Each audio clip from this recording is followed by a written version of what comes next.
उत्तर भारत मंडली फुलबाणी धर्मांचल पक्षरु घुदेगिरी स्थित mission compound Millman खेल पड़िया ठारे 3 दिन धरी वार्षिक महासभा अनुष्ठित हो जाइए।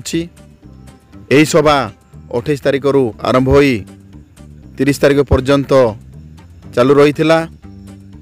उक्त सभारे पास्टेट यूनियन समेत विभिन्न अंचल प्राय 5000 ऊर्ध्व जनसाधारण जोगदे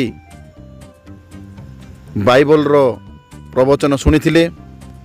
एही अवसर में घुदेगिरी ख्रीष्टियान जनकल्याण समाज पक्षरु 3 दिन धरी एही सभारे जोग देबाकू आसीथिबा ख्रीष्टीय धर्मावलंबी को लेंबू मिश्री पणा बंटन करा जायथिला।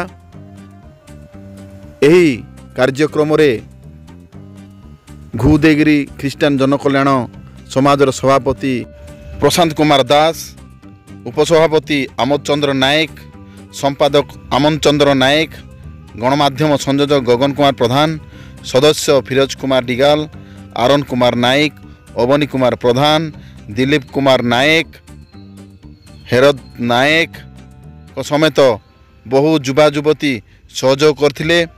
दीर्घ 3 दिन धरी एही ख्रीष्टियान जनकल्याण समाज पक्षरु जनसाधारण को ठंडा पानीय जल बंटन करा जायथिला।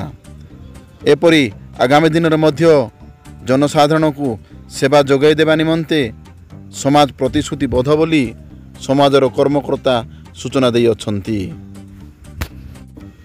विगत दिन मध्य घुदेगिरी ख्रीष्टियान जनकल्याण समाज विभिन्न प्रकार समाज सेवा काम करि आछि, जहाको अंचलवासी बेस प्रशंसा करिसंती ओ एभली भाव रे समाजर उन्नति निमंते ख्रीष्टियान जनकल्याण समाज कार्य करिबा पई अंचलवासी मध्य समाज को अनुरोध करियछंती। सूचना थाउ कि 1988 मसीह ख्रीष्टियान जनकल्याण समाज गठित होइतिला एवं पंजीकृत होइतिला।